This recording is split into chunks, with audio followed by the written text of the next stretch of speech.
नमस्कार दोस्तों। मेरा नाम है राहुल और आप देख रहे हैं द मिशन डेवलपमेंट एकेडमी का द चैट जीपीटी शो। और इस चैट जीपीटी शो के अंदर हम चर्चा करने वाले हैं चैट जीपीटी की ऐसी एक एबिलिटी के बारे में जिसमें वो मल्टीपल लैंग्वेजेस को हैंडल कर पाता है। तो आप सीखोगे किस वजह से चैट जीपीटी मल्टीपल लैंग्वेजेस को हैंडल कर पाता है। देखिए, इसके पीछे का सबसे बड़ा लॉजिक होता है उसकी ट्रेनिंग। और चैट जीपीटी की जो ट्रेनिंग हुई है ना, वो मल्टी लैंग्वेज फॉर्मेट में हुई है। यानी कि केवल एक लैंग्वेजेस में उसकी ट्रेनिंग नहीं हुई है, अलग अलग लैंग्वेजेस में उसकी ट्रेनिंग हुई है, जिस वजह से हमें वो अलग अलग भाषाओं में भी आंसर दे पाता है। इसके पीछे क्या है? इसके पीछे है डेटा, जो कि अलग अलग लैंग्वेजेस का डेटा है, जो कि टेक्स्ट के फॉर्मेट में है।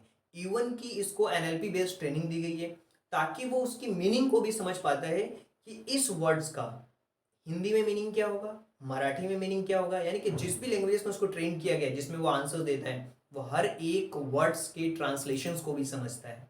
इसी को हम कहते हैं नेचुरल लैंग्वेजेस प्रोसेसिंग टेक्निक्स।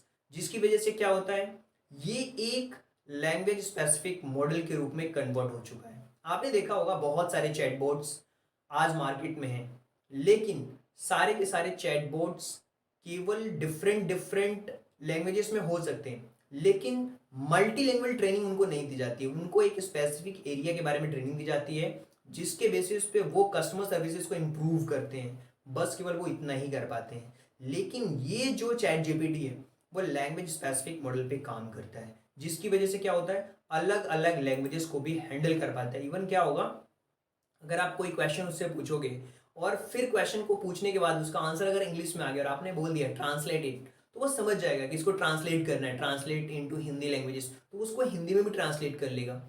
इसके अलावा अगर कल्चर का डिफरेंट है, लैंग्वेज का डिफरेंस है, उसके ऊपर भी उसको ट्रेनिंग दी गई है ताकि वो कल्चर के बेसिस पे आपको समझ पाए और उसकी अंडरस्टैंडिंग और इम्प्रूव हो पाए। यानी कि कहीं ना कहीं मल्टी लैंग्वेज तो ट्रेनिंग हुई है, जो टेक्स्ट का डेटा है अलग अलग लैंग्वेजेस में उसके रूप में ट्रेनिंग हुई है, एनएलपी के बेस पे इसकी प्रोग्रामिंग प्रोसेसिंग हुई है।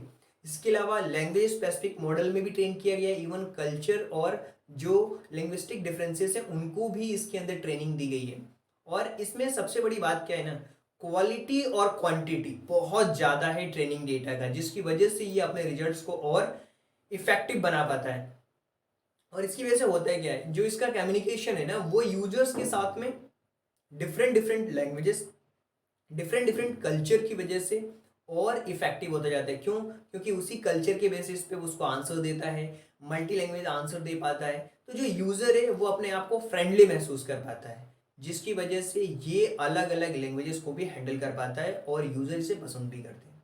सो आई होप कि आपको ये सारे के सारे पॉइंट्स आपको समझ में आए होंगे, चाहे मैं मल्टी लैंग्वेज की बात कर रहा हूँ, टेक्स्ट डेटा की बात कर रहा हूँ, एनएलपी की बात की मैंने बात करी लैंग्वेज स्पेसिफिक मॉडल के बारे में, मैंने कल्चर्स के बारे में बात की, क्वालिटी क्वांटिटी ट्रेनिंग डेटा के ऊपर बात की, इफेक्टिव कम्युनिकेशंस के बारे में बात की, जिसकी वजह से ये अपने आप को और इम्प्रूव करता जा रहा है।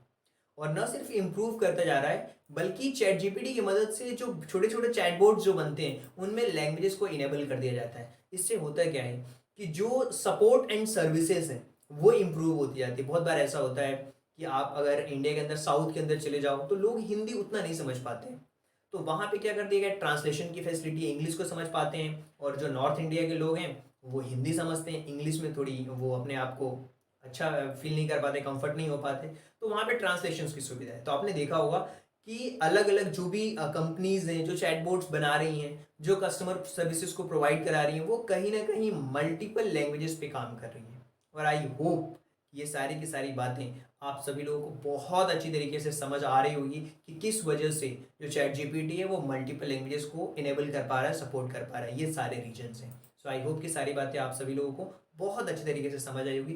अगर आपको लगता है कि फिर भी कोई डाउट है तो आप कमेंट बॉक्स में क्वेश्चन भी छोड़ सकते हैं। So thank you so much and thanks for giving your precious time at the last. God bless you, thank you so much. जय हिंद।